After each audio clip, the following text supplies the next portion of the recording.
Obviously, the New York Times is acting as a pure Democrat instrument of the Democrats. That's all it's doing. That's all the press is doing.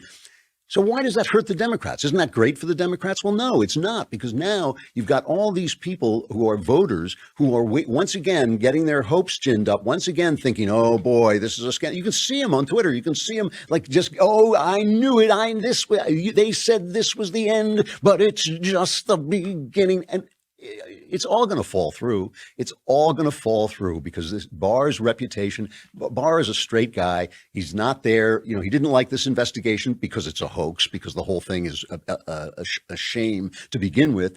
But he, he's not going to risk his reputation saying the report said one thing, and then when he has to release it, it says something else. That's going to be ridiculous. That's ridiculous. It's just a ridiculous storyline, and they're putting it out that way, and it just means that the expectations of the people who are supposed to be supporting the Democrats are going to be constantly dashed. Plus, it makes them stupid. It means when they get in an argument at a dinner party with me, and this happened recently, they don't know what they're talking about, and I do. They're reading the New York Times. The New York Times is lying to them with their sources, reporting sources, and they don't know anything. And when they say, well, what about this? And I say, oh, yeah, but look, here's the story, and this is what it says. I win that argument, and they know I win that argument. You can't fool all the people all the time. And at some point, even people who aren't paying attention will get it. They will understand, oh, I get it. This is the press. They work for the Democrats. Everything they're saying is a lie.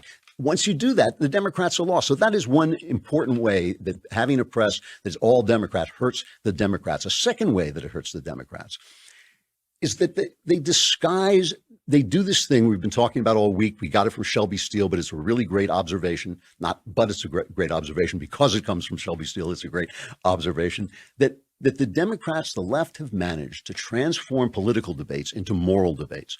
And that is a very dangerous thing to do because none of us is righteous, no, not one, right? So anybody who starts pointing moral fingers is going to get those fingers pointed back, right? This is why Jesus told you, he was just trying to be a friend. He was just trying to be a pal to you. This is why he said, let him who is without sin throw the first stone, right? Because if you don't, you're going to get that stone coming right back at you. And that is what happens when the press promotes all the stories that the Democrats want promoted, right?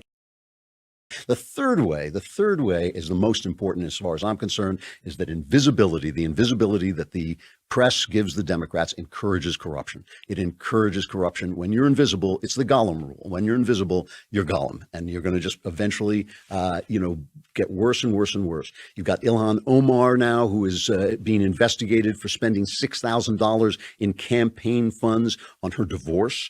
I know there are a lot of rumors that she was actually married to her brother. I tried to substantiate those, but they don't look like they're well grounded. I'm not sure. I don't know whether they're true or not. But $6,000 is not a lot, but still, it's this the kind of easygoing corruption that you do when nobody's watching you, when nobody can see you, when you know you're not going to be called out. Our old friend Alexandria Occasional Cortex, she's being there's been another.